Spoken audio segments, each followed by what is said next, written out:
សាច់រឿងមួយនេះបានកើតឡើងចំពោះបងប្រុសម្នាក់ដែលគាត់មានអាជីពជាអ្នកបើកកង់3ដឹកភ្ញៀវពលគឺរបៀប pass app របៀប Grab របៀបអីហ្នឹងឯងរឿងហេតុមួយនេះបានកើតឡើងនៅក្នុងថ្ងៃ5ខែ11ឆ្នាំ2024នៅពេលនោះគាត់ប្រាប់ថាប្រហែលជាយប់ម៉ោង8យប់គាត់បានធ្វើដំណើរនៅលើដងផ្លូវបូរេងកូចឹងបងប្អូនបើសិនជាអត់ស្គាល់បូរេងកូទេគឺបូរេងកូគឺនៅជិតអេយ៉ន2ហ្នឹងឯងដែលក្បាលរមាក់កង់3របស់គាត់គឺតម្រង់ទៅក្រសួងដែនដីចឹងនៅពេលដែលគាត់កំពុងតែជិះរហូតមកដល់ចំណុចស្តុបបំបែកទៅគីឡូលេខ9គាត់បានឃើញឡានដឹកសាកសពមួយដែលបានជិះបញ្ច្រាស់គាត់យឺតត្រឹមតែជិះមកព្រឹបហ្នឹងគាត់បានសង្កេតឃើញថាមានកៅអីសម្រាប់ប្រសង់អង្គុយនៅក្នុងឡានហ្នឹងព្រោះយប់ហើយអត់មានគេដឹកសពចេញស្មើហ្នឹងទេអញ្ចឹងបានន័យថាឡានមួយនេះបានដឹកសាកសពធ្វើពិធីអស់ហើយដែលប្រហែលជាបើកទៅទីតាំងរបស់ខ្លួនឯងវិញអញ្ចឹងគាត់សង្កេតឡានដដែលគាត់បានឃើញកៅអីសម្រាប់ប្រសង់ហើយនឹងមានសម្ភារៈមួយចំនួនដែលដាក់ត្រួតគ្នានៅទីតាំងតម្កល់ក្តារមឈូសគាត់មិនបានចាប់អារម្មណ៍អីទេគាត់គិតថាប្រហែលជារឿងធម្មតាគេទុំចេញពីវត្តទុំទៅបូជាហើយឬក៏យ៉ាងម៉េចទៅតែបញ្ចុះហើយឡើងអញ្ចឹងហើយទៅបានឡានហ្នឹងគេទៅក្រុមហ៊ុនរបស់គេវិញនៅពេលដែល stop load បៃតងគាត់បានបត់ស្ដាំទៅគីឡូលេខ9ធ្វើដំណើរយប់ស្ងាត់មានតែគាត់ហើយនឹងឡានមួយទៀតដែលជិះនៅចំពីមុខគាត់គឺឡាន model Jeep ប៉ុន្តែអ្វីដែលគួរឲ្យចាប់អារម្មណ៍នៅពេលដែលគាត់សម្លឹងផុតឡានហ្នឹងផុតឡាន Jeep ហ្នឹងណានៅពេលដែលគាត់សម្លឹងផុតឡាន Jeep ហ្នឹងទៅស្រាប់តែឃើញឡានដឹកសាកសពមួយទៀតកំពុងបើកចំពីមុខឡាន Jeep ហ្នឹងតែម្ដងដែលបើកស្របផ្លូវជាមួយគាត់គិតក្នុងចិត្តចុះមិនមានឡានពីរអញ្ចឹងរឿងមានរឿងអីអញ្ចេះគាត់ច្រឡំឬក៏ឡានតែមួយឬក៏មិនតើជាឡានពីរខុសគ្នាឬក៏យ៉ាងណាគាត់ខំប្រឹងសម្លឹងរេឆ្វេងរេស្ដាំដើម្បីមើលឲ្យច្បាស់ថាតើឡានដែលគាត់ឃើញនេះនៅចំពីមុខគាត់នេះតើជាឡានតែមួយឬក៏ជាឡានរបស់ក្រុមហ៊ុនផ្សេងក្រោយពីរេឆ្វេងរេស្ដាំគាត់សម្លឹងមើលហើយឆ្អែតឆ្អន់ហើយគាត់បានបញ្ជាក់ 100% គឺឡានតែមួយព្រោះចំណុចទី1កៅអីរបស់មនុស្សអង្គុយរបស់ព្រះសង្ឃអង្គុយនៅចំកន្លែងដដែលជាកៅអីតែមួយអីវ៉ាន់ដែលបានដាក់នៅចំកណ្ដាលកន្លែងទ្រមឈូសហ្នឹងគឺដូចគ្នាបេះបិទអូយព្រឺរងគឺដូចគ្នាបេះបិទតែម្ដងអាណាឧទាហរណ៍ថាបើមានខ្សែដូចគ្នាពាត់ប្រវែងគ្នាពាត់រៀងដូចគ្នាដាក់នៅកន្លែងតែមួយគឺដូចគ្នាបេះបិទជាមួយនឹងឡានដែលទើបតែជាបច្រាស់គាត់មិនហ្នឹងតែគាត់មានចង្អល់ថាចុះហើយមិនក៏មកមុខនឹងចឹងមុនហ្នឹងគ្រាន់ជាបច្រាស់គាត់ហើយតាឥឡូវមិនមកមុខគាត់វិញចឹងតាមរបៀបណាឡានដឹកសាកសពគឺធំមែនតើចឹងដើម្បីអាយ៉ែក៏មិនមែនអាយ៉ែលឿនដែរហើយគាត់អង្គុយនៅពីក្រោយឡានជីបហ្នឹងបើជិះបច្រាស់គាត់មិនបើចង់វ៉ាមកមុខក៏គាត់ត្រូវតែឃើញដែរតែនេះមកបង្ហាញខ្លួននៅចំពីមុខឡានជីបនៅចំពីមុខគាត់ទៅវិញស្របពេលដែលគាត់បានឃើញថាជិះបច្រាស់ទៅបាត់ទៅហើយទោះគាត់បានបញ្ជាក់ភិនភាគថាគឺឡានតែមួយក៏ដោយប៉ុន្តែគាត់នៅតែមិនអស់ចិត្តគាត់មានអារម្មណ៍ថាកុំឲ្យច្រឡំកុំឲ្យបន្ទោសថាខ្មោចលងកុំឲ្យបន្ទោសអីចឹងគាត់ព្យាយាមវ៉ាឡានជីបនឹងដើម្បីប្រកៀកប្រកិតជាមួយនឹងឡានដឹកសពនឹងឯងគឺគាត់ព្យាយាមប្រកៀកប្រកិតមើលឲ្យកាន់តែច្បាស់នៅពេលដែលវ៉ាឡានជីបហើយនៅពេលដែលគៀកជាមួយនឹងឡានដឹកសពនឹងហើយគឺគាត់កាន់តែច្បាស់ក្នុងចិត្តទៀតថាគឺជាឡានតែមួយដងនេះដោយសារតែគាត់បើកចំពីក្រោយចំតែម្ដងជាមួយនឹងឡានដឹកសពហ្នឹងគាត់បានឃើញរបៀបសម្ោលជះមកដូចជាមានក្បាលមនុស្សនៅពីមុខហ្នឹងគាត់ប្រហែលគិតថាអូប្រហែលជាតកងឡាននឹងអង្គុយនៅកាប៊ីនខាងមុខហ្នឹងអញ្ចឹងគាត់កាន់តែបន្ថែមលឿនឲ្យកាន់តែគៀកទៀតដើម្បីពិនិត្យនៅពេលដែលទៅកាន់តែគៀកទៅគាត់បានឃើញមនុស្សម្នាក់មិនមែនអង្គុយតកងឡានហ្នឹងយើងធៀបចោលទៅមិនមែនអង្គុយនៅកន្លែងតកងឡានហ្នឹងទេតែអង្គុយនៅលើកៅអីសម្រាប់ព្រះសង្ឃគង់នៅជាមួយនឹងឡានដឹកសពហ្នឹងឯងមកអង្គុយនៅលើកៅអីហ្នឹងតែម្ដងមុនហ្នឹងគាត់អត់ឃើញមានមនុស្សអង្គុយនៅលើកៅអីហ្នឹងទេតែដងនេះគាត់ឃើញមានមនុស្សអូយភឺខ្លាំងមែនទែនគាត់ឃើញមានមនុស្សអង្គុយនៅលើកៅអីហ្នឹងទៅវិញប៉ុន្តែក្បាលដែលគាត់ឃើញនៅពេលដែលកាន់តែគៀកនៅពេលដែលមានចំណាំងពន្លឺតាមដងផ្លូវជះចូលមកអ្វីដែលគាត់ឃើញយ៉ាងពិតប្រាកដគឺក្បាលនោះមិនមែនជាក្បាលធម្មតាទេតែជាក្បាលដែលអត់មានពាក់កណ្ដាលហាក់ដូចជាពាក់កណ្ដាលត្រូវបានខ្ទេចដូចជាមានគ្រោះថ្នាក់ចរាចរណ៍ឲ្យគេកិនបែកពាក់កណ្ដាលក្បាលគឺមានសន្តានបែបនឹងឯងគាត់ខំជ្រែឆ្វេងជ្រែស្ដាំដើម្បីបញ្ជាក់ថាអ្វីដែលគាត់បានឃើញនឹងគឺវាពិតប្រាកដវាមិនមែនខែងលួយជាសម្ោលទៅចាំងទៅល្ងឹតទៅ វាអាចចេញរូបភាពផតក្បាលឬក៏បែកក្បាលអញ្ចឹងទៅគាត់ព្យាយាមបញ្ជាក់យ៉ាងណាក៏ដោយត្រង់ចំណុចមួយត្រង់ថាគ្រប់ពេលដែលគាត់ជិះកាន់តែគៀកឡានហ្នឹងកាន់តែលឿនដូចគ្នាគាត់បធូរលបឿនឡានហ្នឹងក៏ធូរលបឿនដូចគ្នាអញ្ចឹងលបឿនគាត់បើកប៉ុណ្ណាឡានខាងមុខដែលជាឡានដឹកសពហ្នឹងគឺបើកលបឿនតែមួយតែម្ដងគាត់ព្យាយាមដេញគាត់ដេញយ៉ាងណាក៏ដេញមិនទាន់គាត់ដេញយ៉ាងណាក៏វ៉ាមិនបានប៉ុណ្ណឹងគាត់បានដឹងខ្លួនហើយថាអូមិនមែនធម្មតាគាត់ប្រកាសជាជួបរឿងអីហើយអញ្ចឹងមកដល់ចំណុចស្ពានព្រែកភ្នៅគាត់ក៏បានសម្រេចចិត្តថាគាត់ជប់ដេញហើយគាត់ក៏បានបត់ចេញទៅហើយនេះគឺជាហេតុការណ៍ដែលគាត់បានជួបនៅវេលាម៉ោង 8 យប់នៅក្នុងថ្ងៃទី 5 ខែ 11 ឆ្នាំ 2024សាច់រឿងទី 2 របស់គាត់បានកើតឡើងនៅក្នុងខែតុលាដែលគាត់មិនបានប្រាប់ឆ្នាំទេតែគាត់បានប្រាប់ខែអញ្ចឹងតដែលបានកើតឡើងនៅក្នុងខែតុលាពលគឺខែ10ហ្នឹងឯងមិនមែនឆ្នាំនេះទេណាបងប្អូនបញ្ជាក់នៅថ្ងៃនោះគឺប្រហែលជាម៉ោង 10:45 នាទីគាត់បានធ្វើដំណើរដោយដឹកភ្ញៀវរបស់គាត់នៅលើផ្លូវ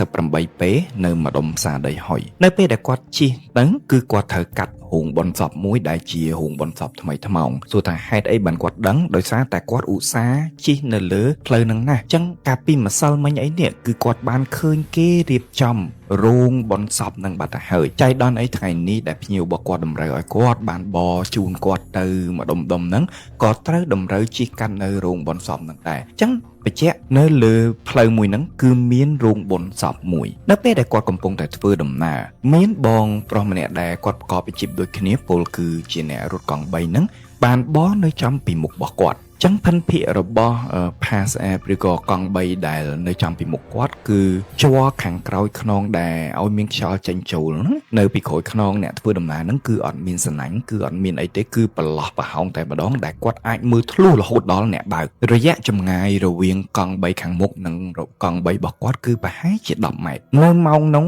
នៅពេលនោះគឺផ្លូវស្ងាត់មែនទែនដែលមានអ្នកធ្វើដំណើរស្របផ្លូវជាមួយគាត់ហ្នឹងគឺមានតែ2អ្នកគត់ពោលគឺគាត់ហើយនឹងកង់3ខាងមុខហ្នឹងឯងនៅពេលដែលគាត់សម្លឹងមើលចូលកាន់តែជ្រៅនៅក្នុងកង់3ហ្នឹងគាត់បានឃើញកង់3ខាងមុខដូចជាដឹកអតិថិជនដូចគ្នាអញ្ចឹងគាត់មើលភ្លាមគាត់អាចម៉ៃដឹងភ្លាមហ្មងថាអូជាមនុស្សស្រីវ័យចំណាស់ប្រហែលជា70ឆ្នាំជាម៉ាក់យាយដែលស្លៀកពាក់របៀបថាសម្លៀកបំពាក់ស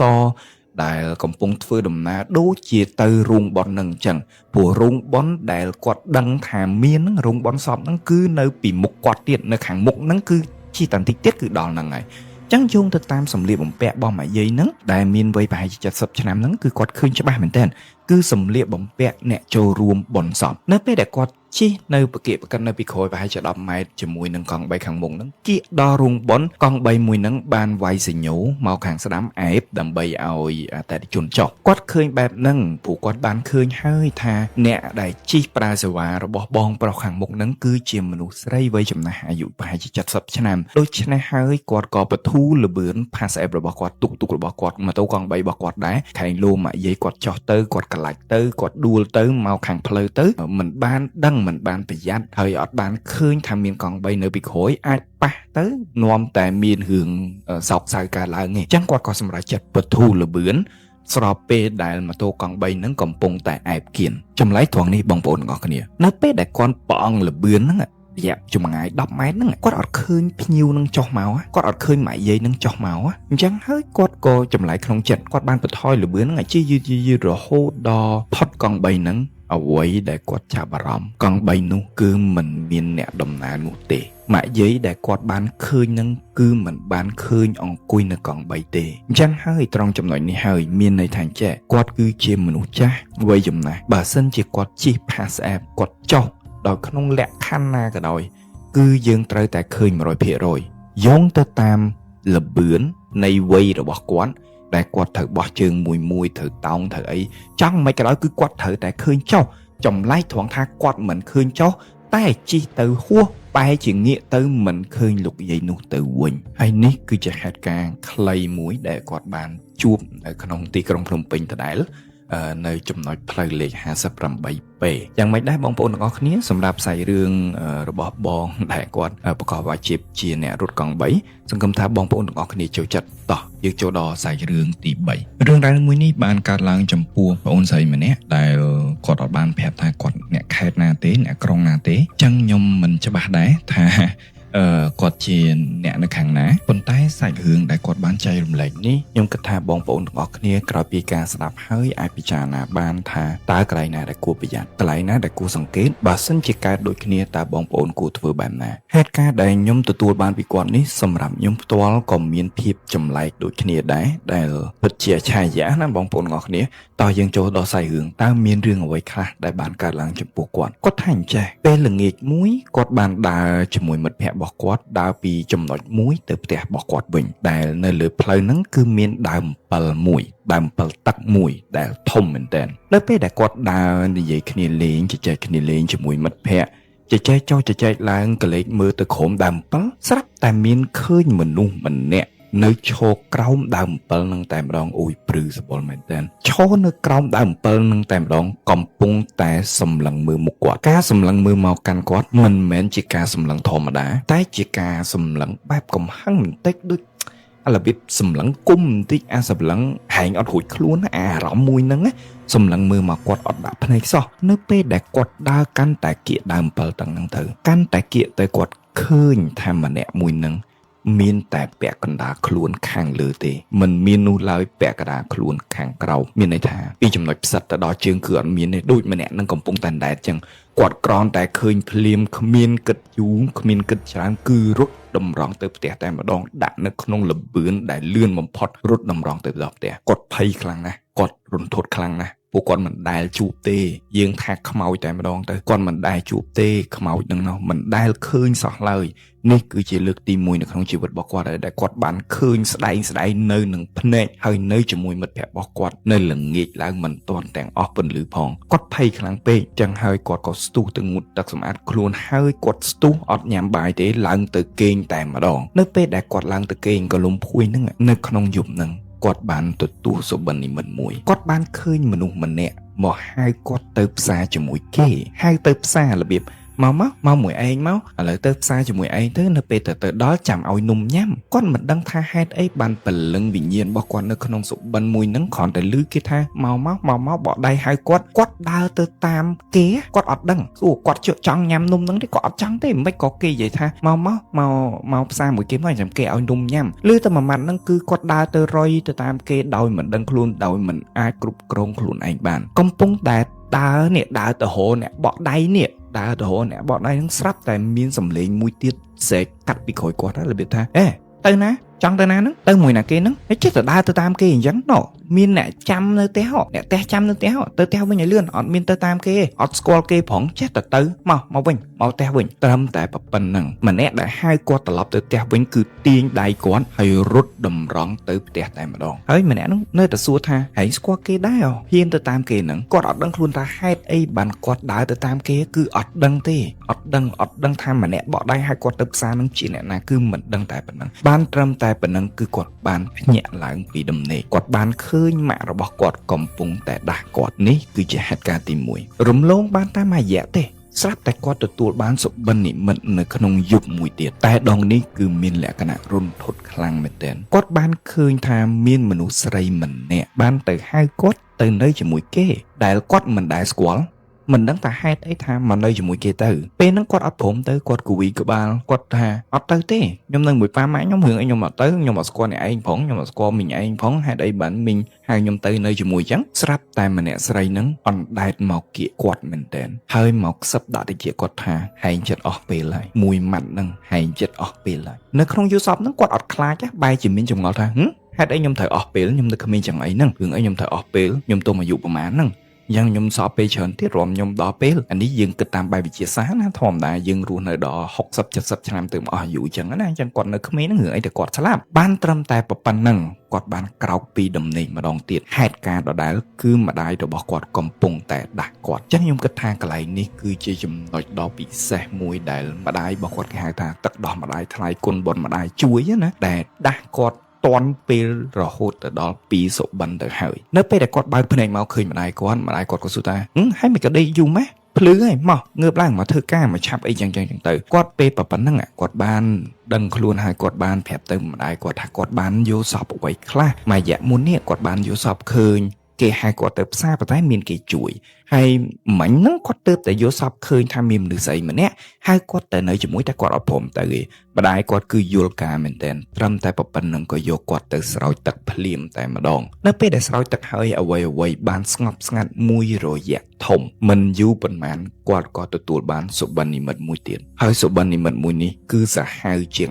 សុបិននិមិត្តពីរមុននឹងទៀតម្ដងនេះច្បាស់ជាងមុនទៀតគឺគាត់ស្ថិតនៅក្នុងចំពីមុខផ្ទះរបស់គាត់តែម្ដងនៅក្នុងបរិវេណដីរបស់គាត់ស្ថិតចំពីមុខផ្ទះប៉ុន្តែចម្លែកត្រង់ថាក្នុងសុបិននិមិត្តនឹងនៅក្នុងផ្ទះគាត់កំពុងតែរៀបចំពិធីបុណ្យសពគាត់មានចម្ងល់មែនទែន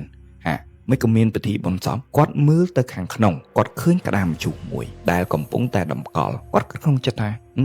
ណាគេស្លាប់មិនក៏គាត់អត់ដឹងអញ្ចឹងគាត់ក៏បានដើរចូលទៅខាងក្នុងដើម្បីមើលថាតើអ្នកណាគេជាម្ចាស់រូបថតនៃក្តាមជុះមួយហ្នឹងនៅពេលដែលគាត់ដើរទៅគាត់បានឃើញថារូបថតដែលនៅក្នុងស៊ុំគឺជារូបគាត់ឃើញភ្លាមគឺគាត់ភ័យមែនទែនភ័យរហូតដល់ភ្ញាក់ពីដំណេកស្អែកឡើងម្ដាយគាត់បានព្រើគាត់អត់បានទៅប្រាប់អីទៅម្ដាយគាត់ទេណាត្រង់ចំណុចនេះស្អែកឡើងពេលក្រោកពីដំណេកហើយម្ដាយរបស់គាត់ក៏បានប្រើគាត់ឲ្យទៅទិញអីវ៉ាន់ទៅទិញអីចឹងណាគាត់មិនចាំយូរក៏ទាញម៉ូតូហើយជិះទៅមនុស្សតែទៅតែងើបពីគេងវាល្មមទៅស្វាងឯត្រូវបងប្អូនទោះមិនស្វាងក៏ស្វាងដែរមកមួយទឹកមកអីហើយនឹងគឺស្វាងហើយប៉ុន្តែគាត់បានប្រាប់ថានៅពេលដែលគាត់ចេញពីផ្ទះគឺគាត់ស្វាងតែនៅពេលដែលកំពុងតែជិះម៉ូតូជិះយូរបន្តិចទៅកាន់តែល្វើយទៅរហូតដល់គាត់ទាញចង្កូតរបស់ខ្លួនឯងដែលកំពុងតែជិះនៅលើគន្លងរបស់ខ្លួនឯងចូលទៅគន្លងរបស់ម្ខាងទៀតស្ថិតនៅក្នុងកំឡុងពេលដែលគាត់ទាញចង្កូតចូលទៅម្ខាងទៀតហ្នឹងគាត់បានឃើញមនុស្សម្នាក់ឈរនៅចាំម្ខាងទៀតហ្នឹងមកកំពុងតែសម្លក់គាត់គឺខឹងពោពេញទៅដោយកំហឹងតែម្ដងស្របពេលដែលចង្កូតរបស់គាត់កំពុងតែទាញទៅផ្លូវម្ខាងទៀតគឺមានឡានធំបើកនៅក្នុងលបឿនលឿនមែនទែនដែលបើកមកពីចាស់គាត់ឃើញភ្លាមគាត់ព្យាយាមប្រមូលស្មារតីឲ្យទាញចង្កូតចេញមកវិញភ្លាមនៅពេលដែលកិច្ចផុតគាត់បានកលេចទៅរកបុគ្គលម្នាក់ដែលកំពុងតែឈរមើលគាត់នឹងតែគាត់មិនបានឃើញនោះឡើយចឹងសំណួរសួរថាបុគ្គលដែលគាត់ឃើញជាអ្នកណាជាមនុស្សឬក៏ជាអមនុស្សគាត់ភ័យមែនទែនគាត់បានរៀបរាប់ថាបុគ្គលដែលឈរសម្លឹងមើលគាត់គឺមានទឹកមុខស្លេកស្លាំងដូចមុខអត់មានឈាមទាល់តែសោះរំលងបានប្រហែលថ្ងៃម្ដាយរបស់គាត់ក៏បបួលគាត់ទៅលេងខេត្តកោះកុងជិះឡានជិះដល់ស្រែអំបិលពួកគាត់ក៏ឈប់សម្រាកហើយនាំគ្នាញ៉ាំបាយនៅរេស្តូរ៉ង់មួយនៅពេលដែលគាត់ញ៉ាំបាយរួចរាល់អីហើយគាត់ក៏ចូលទៅក្នុងបន្ទប់ទឹកដើម្បីបត់ដៃបត់ជើងហើយលាងដៃសម្អាតដៃអីចឹងទៅដើម្បីត្រៀមធ្វើដំណើរបន្តទៅកាន់ទិសដៅចុងក្រោយពលគឺខេត្តកោះកុងនឹងឯងពេលដែលគាត់ប្រតិបត្តិការនៅក្នុងបន្ទប់ទឹករួចហើយគាត់មានអារម្មណ៍ថាត្រជាក់មែនទែនហើយគាត់ព្រឺរោមខ្លាំងមែនទែនគាត់ត្រឡប់អារម្មណ៍ខ្លួនឯងថាមិនអីទេមិនមានបញ្ហាអីប្រហែលម្ដុំហ្នឹងមានភ័យភ្នំច្រើនអញ្ចឹងទៅវាមានខ្យល់ត្រជាក់អីចឹងទៅគាត់ព្យាយាមប្រឡប់ខ្លួនឯងនៅពេលដែលគាត់បានធ្វើប្រតិបត្តិការរបស់គាត់នៅក្នុងបន្ទប់ទឹកហើយអស់ហើយគាត់ក៏បានចេញមកពីបន្ទប់ទឹកហើយមកលាងដៃបញ្ជាក់ផងដែរថាបន្ទប់ទឹកមិនមែនមានតែមួយមាន3 4អីចឹងណានៅពេលដែលគាត់កំពុងតែលាងដៃស្រាប់តែមានមនុស្សស្រីម្នាក់បង្ហាញខ្លួនហើយឈរលាងដៃជិតគាត់ចម្លែកត្រង់ថាម្នាក់ស្រីនឹងបែរមុខមកកាន់គាត់ហើយនិយាយពាក្យមួយនេះគាត់បាននិយាយថានៅធ្វើអីទៀតអស់ពេលហើយនិយាយពាក្យមួយម៉ាត់នឹងប្អូនស្រីគាត់ចាប់ជាប់ប៉ុន្តែគាត់ថាប្រហែលនិយាយទូរស័ព្ទជាមួយណាគេដឹងគាត់ក៏អត់ចាប់អារម្មណ៍មិនថានិយាយជាមួយគាត់ទេតែប្រហែលជានិយាយជាមួយអ្នកផ្សេងឯងមើលទៅអញ្ចឹងគាត់ក៏មិនយកចិត្តទុកដាក់អីប្រហែលដែរក្រោយពីលាងដៃហើយគាត់ក៏ដើរតម្រង់មកតុបាយគ្រួសាររបស់គាត់បានគិតលុយហើយអស់ហើយម្នាក់ក៏ឡើងទៅលើឡានវិញដើម្បីធ្វើដំណើរបន្តមកដល់ចំណុចផ្លូវអន្ទង់អាំងដែលមានផ្លូវបត់ច្រើនណារបៀបកោងច្រើនណាបងប្អូនដែលទៅលេងកោះកុងបងប្អូនដឹងហើយនៅពេលដែលមកដល់ចំណុចផ្លូវមួយហ្នឹងគាត់បានឃើញមនុស្សស្រីនឹងដដែលមនុស្សស្រីនឹងតែមួយដែលងាកមកគាត់ហើយនិយាយថាអស់ពេលហើយនៅធ្វើអីទៀតហ្នឹងណាគឺនៅឈរមកខាងផ្លូវមើលមកកាន់គាត់ឃើញភ្លាមគាត់កេះម្ដាយគាត់ថាម៉ែមើលទៅក្រៅកញ្ចក់មើលម៉ែមិនឃើញអីអត់ម្ដាយរបស់គាត់ថាអត់ឃើញទេកើតអីក្តៅខ្លួនមែនចិត្តរលវាយអញ្ចឹងមួយថ្ងៃហីរបៀបអញ្ចឹងណាគាត់គិតក្នុងចិត្តហើយគាត់ដឹងថាអូមិនមែនមនុស្សទេ អ្នកឈរនៅគៀកមិញហ្នឹងក៏មិនមែនមនុស្សដែរហើយអ្នកមកឈប់មនុស្សតែមួយហ្នឹងក៏មិនមែនមនុស្សដែរគឺមិនមែនមនុស្សតែម្ដងអានេះគេថាបំបាំងកាយពីកន្លែងមួយទៅកន្លែងមួយបានទេមនុស្សវាមិនអាចធ្វើបាននេះគឺអមនុស្ស 100% ហើយដល់ពេលដែលគាត់ដឹងប៉ុណ្ណឹងហើយគាត់ព្យាយាមសម្រួមអារម្មណ៍ធ្វើធម្មតាទាំងនៅក្នុងចិត្តភ័យរន្ធត់ខ្លាំងមែនទែនដែលគាត់ស្ទើរតែស្លាប់បងប្អូនឃើញនៅជាប់ខ្លួនយើងហើយមកឃើញនៅលើផ្លូវស្របពេលដែលយើងកំពុងតែធ្វើដំណើរបើសិនជាបងប្អូនវិញបងប្អូនមានអារម្មណ៍បែបណា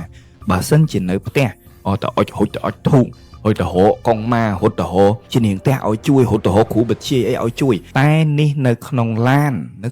កំពុងតែបកតើគាត់អាចមានជំរឿអីបកក្រោយក៏មិនកើតមានតែទៅមុខផ្លូវកោះកងដោយបងប្អូនដឹងហើយមិនទាន់ធ្វើស្អាត 100% ទុំតែធ្វើស្អាតទេចំណុចដែលគាត់បានកើតឡើងនឹងវាមានស្ថានភាពផ្លូវបែបណាបងប្អូនអាចស្ដាយឃើញហើយចឹងតើកម្រិតភ័យរបស់គាត់គឺកម្រិតប៉ុណ្ណាទៅដល់ពេលដែលពួកគាត់បានទៅដល់កន្លែងកោះខេត្តកោះកុងហើយទើបគាត់យករឿងរ៉ាវទាំងអស់ទៅប្រាប់ម្ដាយគាត់ក៏បាននាំគាត់ទៅស្រោចទឹកនៅវត្តលោកតាមឹកចឹងថងចំណុចនេះខ្ញុំនឹងជម្រាបប្រាប់ទៅបងប្អូនពេល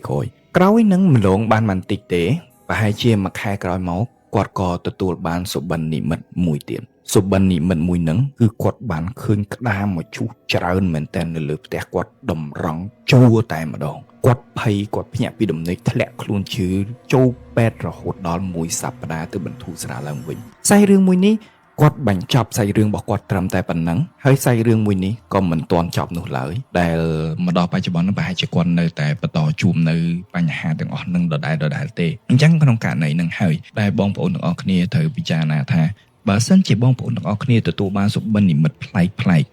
ឆាប់រកអ្នកចេះសម្រាប់អ្នកដែលមានញាណពីកំណើតសម្រាប់អ្នកដែលមានអ្នកថែរក្សាពីកំណើតពេលខ្លះមិនបាច់កាត់យល់សពទេបងប្អូននេះជាបទពិសោធន៍របស់ខ្ញុំណាខ្ញុំចែកម្លែកទៅបងប្អូនទាំងអស់គ្នាមិនបាច់រកគេកាត់សពទេបងប្អូនអើយមិនបាច់ទេខ្ញុំជឿជាក់ថាបងប្អូនបានដឹងរួចទៅហើយនៅក្នុងសុបិនរបស់ខ្លួនឯងថាខ្លួនឯងមានរឿងអ្វីសុបិននិមិត្តនេះជាសុបិននិមិត្តល្អឬក៏ជាសុបិននិមិត្តអាក្រក់អញ្ចឹងក្នុងករណីហ្នឹងបងប្អូនអាចដឹងខ្លួនឯងបាត់ទៅហើយពាក្យថាសុបិននិមិត្តមានន័យថាគេចង់បង្ហាញឲ្យបងប្អូនដឹងរឿងអ្វីមួយហើយខ្ញុំជឿជាក់ថាអ្នកដែលមានសុបិននិមិត្តទាំងអស់សុទ្ធតែដឹងថាមានរឿងអ្វីហើយចឹងហើយពេលខ្លះបងប្អូនបាច់ទៅ search អ៊ីនធឺណិតអូមានន័យថាមិនទៅបើយកសពឃើញអាហ្នឹងទៅដើរសួរគេអូមានន័យថាមិនទៅបើសិនជាយកសពឃើញអាហ្នឹងមិនបាច់ដើរសួរគេទេគឺបងប្អូនដឹងខ្លួនឯងហើយជាក់ស្ដែងឧបមាថាគេថាយកសពឃើញខ្លាស៊ីអញ្ចឹងទៅអត់ល្អទេឧទាហរណ៍ដូចករណីខ្ញុំអញ្ចឹងខ្ញុំយកសពឃើញខ្លាមកហក់ខំខ្ញុំខំដៃខ្ញុំប៉ុន្តែខ្ញុំយកកបិតចាក់បានហើយខ្ញុំសប្បាយចិត្តនៅក្នុងយកសពហ្នឹងគឺខ្ញុំដឹងហ្មងដឹងខ្លួនឯងហ្មងថាអូមានអ្នកណាមួយដែលចង់ខំខ្ញុំហើយមានអ្នកណាមួយដែលចង់ធ្វើឲ្យខ្ញុំមួយហើយប៉ុន្តែខ្ញុំយកជ័យជំនះបានអញ្ចឹងនេះជាសុបិននិមិត្តល្អមិនបាច់ទៅរកការបកស្រាយអីទេអញ្ចឹងបងប្អូនអាចទទួលដឹងព័ត៌មានទាំងអស់នេះដោយញាណរបស់ខ្លួនឯងបានដោយការពិចារណារបស់ខ្លួនឯងបានព្រោះសុបិននិមិត្តមួយបើសិនជាយើងសើចនៅក្នុងអ៊ីនធឺណិតឬក៏សួរអ្នកចេះគេចេះតែកាត់ទៅតាមអ្វីដែលជាក្បួនតម្រាវយកសពឃើញខ្លាមានន័យថាម៉េចយកសពឃើញក្រពើមានន័យថាម៉េចចឹងទៅ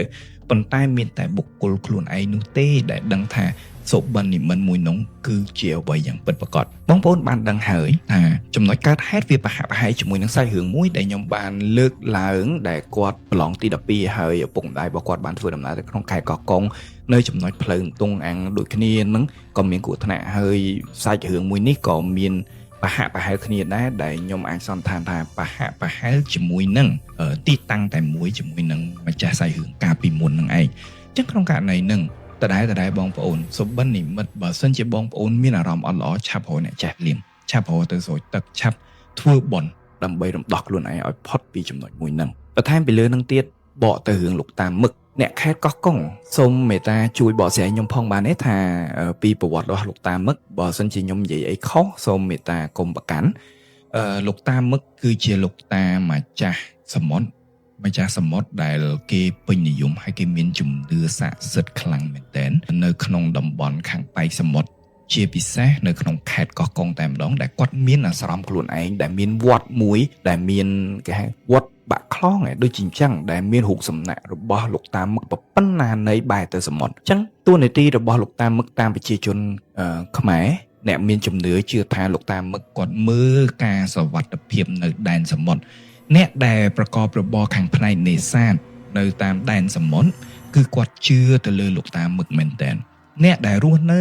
ម្ដុំដែនសមុទ្រក៏គាត់ជឿទៅលើលោកតាមឹកផងដែរអញ្ចឹងបើសិនជាបងប្អូនបានទៅដល់ខេត្តកោះកុងជាខេត្តមួយដែលស្អាតដែលខ្ញុំស្រឡាញ់ដូចគ្នាទាំងទេសភាពទាំងដងព្រែកទាំងសមុទ្រមានទីតាំងមួយចំនួនដែលបងប្អូនគួរទៅទី1ភ្នូររបស់ខុនឆាងខុនផែនយាយភឹមដែលបងប្អូនជិះឆ្លងស្ពានគឺឃើញតែម្ដងទី2គឺទីសនាសនៈរបស់ព្រះអង្គគោកធ្លកមានមួយដែរដែលនៅពេលដែលឆ្លងស្ពានទៅជិះទៅខាងព្រំដែនថៃបងប្អូននឹងឃើញមានទួលមួយខ្ពស់មែនទែនរបៀបភ្នំណាដែលគេដូចជាមានវត្តមួយនៅខាងលើប៉ុន្តែខាងលើហ្នឹងអត់មានវត្តទេតែជាអាស្រមរបស់ព្រះអង្គគោកធ្លកដែលជាបារមីប្រចាំនគរតែម្ដងសម្រាប់ខ្មែរអ្នកជំនាន់ដើមព្រះអង្គគោកធ្លកគឺជាព្រះអង្គដែលធំជាងគេហើយ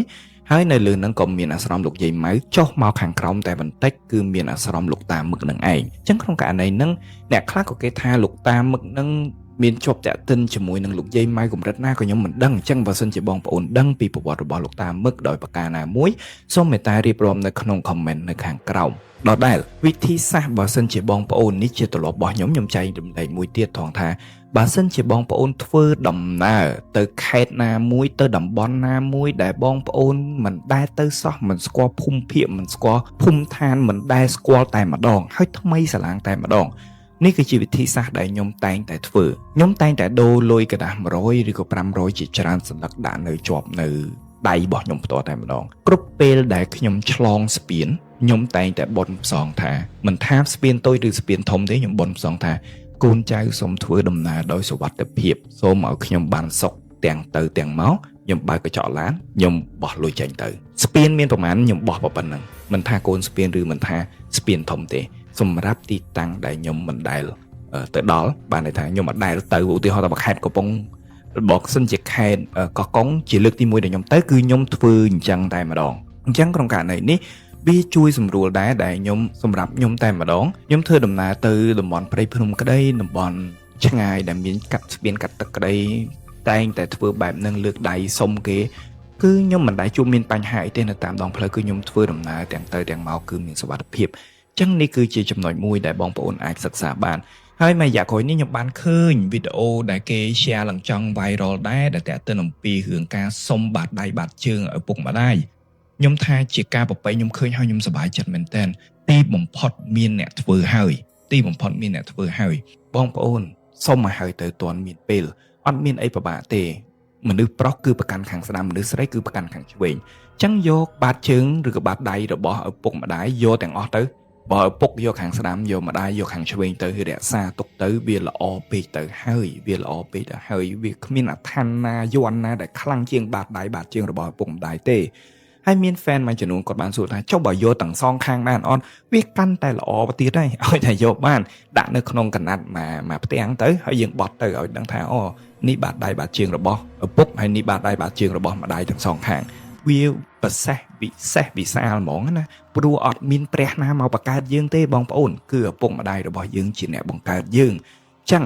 អ្នកដែលបង្កធាតុយើងឲ្យចេញទៅជាមនុស្សគឺជាឪពុកម្ដាយមិនមានអ្នកណាម្នាក់មានគុណខ្ពស់ហួសប្រមាណលើសឪពុកម្ដាយនោះឡើយមិនមានទេវតាព្រះណាដែលមានឥទ្ធិពលខ្លាំងជាងឪពុកម្ដាយនោះឡើយអញ្ចឹងការដែលយករបស់អស់នឹងពីគាត់ដោយការសុំថ្វាយបង្គំហើយសុំយកដោយសេចក្តីសុខខ្ញុំហ៊ានធានាថាអាចជួយការពារបងប្អូនបានពីហានិភ័យច្រើនមែនទែនអរគុណណាស់សម្រាប់ការតាមដាននៅអេពីសូតមួយនេះសង្ឃឹមថាបងប្អូនចូលចិត្តហើយខ្ញុំនឹងព្យាយាមធ្វើវីដេអូខ្លីៗអញ្ចឹងដោយ like ក៏ខ្ញុំនៅតែស្នើសុំដែរព្រោះ season ទី3ខ្ញុំចង់ធ្វើឲ្យល្អបំផុតអាចធ្វើបានប៉ុន្តែដើម្បីធ្វើឲ្យល្អបំផុតអាចធ្វើបានហ្នឹងវាត្រូវការចំណាយមួយចំនួនចឹងរាល់ការបរិច្ចាគរបស់បងប្អូនទាំងអស់គ្នាមកកាន់កម្មវិធីជាអ្វីវាគឺជាកម្លាំងចិត្តដ៏មហិមាមួយមកកាន់រូបខ្ញុំបានត្រឹមតែ$1មិនស្មើនឹងកាហ្វេមួយថ្ងៃផងបងប្អូនអាចបរិច្ចាគត្រឹមតែ$1នៅក្នុងមួយខែមកកាន់កម្មវិធីជាអ្វីខ្ញុំហ៊ានធានាថា season បន្ទាប់គឺជា season ដែលបងប្អូននឹងពេញចិត្តខ្លាំងអរគុណណាស់ហើយកុំភ្លេចផងជួយគាំទ្រ business របស់ពុនខ្ញុំគឺខាងផ្នែកនំប៉័ងហោះជូនពរឲ្យបងប្អូនជួបតែរឿងល្អៗក្នុងជីវិតជួបតែរឿងដែលសុខមិនស្គាល់ទេទុក្ខរកស៊ីមានបានទៅណាទៅណីទីចិត្តទីឆ្ងាយមានតែការស្រឡាញ់រាប់អានមានតែការជួយយកអាសាពីអ្នកផងទាំងពួងពីខ្ញុំបាទវិទូសូមអរគុណរឿងរ៉ាវខ្លីទី1នេះបានកើតឡើងនៅក្នុងចន្លោះឆ្នាំ2014និង2015អញ្ចឹង អត់ច្បាស់ថានៅក្នុងខែណាទេតែគាត់ក៏សូវចាំច្បាស់ដែរថាវាអាចកើតឡើងនៅក្នុងឆ្នាំ2014ឬក៏2015ចំពោះគាត់ហើយនឹងបងជីដូនមួយរបស់គាត់ជាអ្នកបាត់ដំបងហើយគាត់រស់នៅភ្នំពេញថ្ងៃនោះមិនដឹងថាមានរឿងអ្វីទេម៉ោងប្រហែលជា10ទៅម៉ោង11យប់បងជីដូនមួយរបស់គាត់បងប្រុសជីដូនមួយរបស់គាត់បានឆ្លោះគ្នាខ្លាំងមែនទែនមានចំនួនធំមែនទែនជាមួយនឹងប្រពន្ធរបស់គាត់តែគាត់ toxic តែគាត់ stress ខ្លាំងមែនទែនតែគាត់អត់ចង់នៅផ្ទះទេគាត់ចង់ទៅបាត់ដំបងវិញឥឡូវនឹងតែម្ដងអញ្ចឹងបងជីដូនមួយរបស់ម្ចាស់សាច់រឿងបានបបួលម្ចាស់សាច់រឿងឡើងទៅទាំងយប់តែម្ដងដោយជិះឡានទៅតែ2នាក់ទេអញ្ចឹងគាត់បានមើលម៉ោងដូចគ្នាថាម៉ោងពេលវេលាដែលគាត់បានចេញពីផ្ទះគឺប្រហែលជាម៉ោង11កន្លះយប់នៅក្នុងឡានអត់មានបុគ្គលទី3ទេគឺមានតែគាត់ហើយនឹងបងជីដូនមួយរបស់គាត់ផ្លូវពីភ្នំពេញទៅបាត់ដំបងក្នុងកំឡុងឆ្នាំ2014ទៅ2015ប្រហែលជាមានបងប្អូនមួយចំនួនធ្លាប់បានធ្វើដំណើរនៅក្នុងអំឡុងពេលឆ្នាំនោះហើយគឺអត់មានផ្លូវធំនោះទេអត់មានផ្លូវធំដូចបច្ចុប្បន្នហ្នឹងដែលយើងអាចបើកលឿនលឿនបានមានផ្លូវធំរហូតបានបើកបាន3ឡាននោះទេតែផ្លូវគឺមានសភាពតូចដែលជិះបានតែមួយឡានទៅហើយនឹងមួយឡានមកនៅទីតាំងមួយចំនួនក៏អត់មានភ្លើងដែរផ្លូវក៏មិនសូវស្អាតក៏លុកក៏ច្រើនឡាននឹងឡាហើយខ្សត់ភ្លើងកន្លែងខ្លះទៅក៏មានភ្លើងកន្លែងខ្លះទៅក៏អត់ភ្លើងអញ្ចឹងខ្ញុំចង់បញ្ជាក់លក្ខខណ្ឌបរិយាកាសឲ្យបងប្អូនច្បាស់ថាតើវាពិបាកប៉ុណ្ណាពីភ្នំពេញទៅបាត់ដំបងនៅក្នុងឆ្នាំ2014និង2015បំណាច់ដែលគាត់ចេញឡានទៅក្នុងម៉ោង11កន្លះយប់គាត់បានធ្វើដំណើរចេញទៅ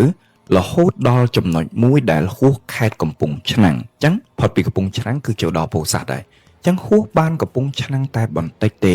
គាត់ក្លេកមើលម៉ោងប្រហែលជាម៉ោង12យប់បរិយាកាសជុំវិញនៅទីតាំងហួសខេត្តកំពង់ឆ្នាំងហ្នឹងគឺគាត់ឃើញសុទ្ធតែព្រៃសុបក្ដុបជុំវិញទាំងអស់បិទបាំងអត់មានភ្លើងបំណាច់ដែលមើលមិនឃើញហើយបងប្រុសរបស់គាត់ក៏បើកនៅក្នុងលបឿនកុងទ័រខ្ពស់ដូចគ្នាអញ្ចឹងគាត់បានបើកហ្វាចោលរហូតព្រោះដោយសារតែនៅលើផ្លូវនៅពេលនោះនៅថ្ងៃដែលគាត់បានធ្វើដំណើរគឺមិនមានរថយន្តណាដែលបរក្រៅពីគាត់នោះទេជិះបានមិនតិចទៅក៏ឃើញមួយជិះបានមិនតិចទៅក៏ឃើញមួយអញ្ចឹងវាខ្សោះធ្វើដំណើរមែនតើក្រៅពីឡានតាក់ស៊ីផ្សេងនៅប្រហែលជាម៉ោង12ជាងកំពុងតែបើកនៅក្នុងលបឿនបងប្រុសម្ចាស់សាច់រឿងបានសម្លឹងទៅមើលរៀងឆ្ងាយគាត់បានចាប់អារម្មណ៍ដូចជាមានអ្វីមួយឈរនៅពីមុខផ្លូវគាត់បានកេះទៅបងចរូនមួយរបស់គាត់ថា